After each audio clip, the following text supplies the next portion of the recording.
Амьдралдаа нэгэн сэтгэл хангалуун бус бүх зүйл хүснээр танд болохгүй, хүсэж буй зорилгодоо хүрч чадахгүй, эрхэлсэн ажилдаа амжилтгүй, цаашлаад гэр бүлийн харилцаанд ч асуудалтай тулгараад байгаа нэгэн та мөн үү?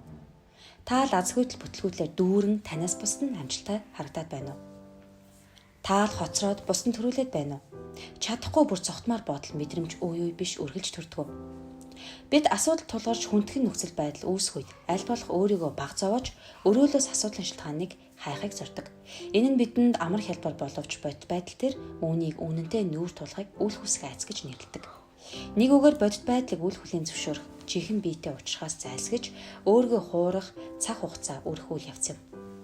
Үүндээ таны одоо байгаа байдал бүгд таны өнгөрсний сонголтууд биш гэж юу?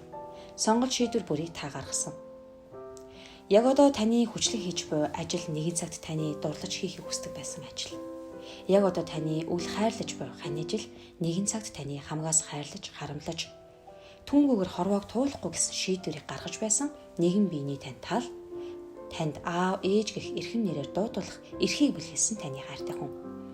Яг одоо таны хүрч чадахгүй дэмий хоосон гүйлээ гэж шантарсан мөрөөдөл тань.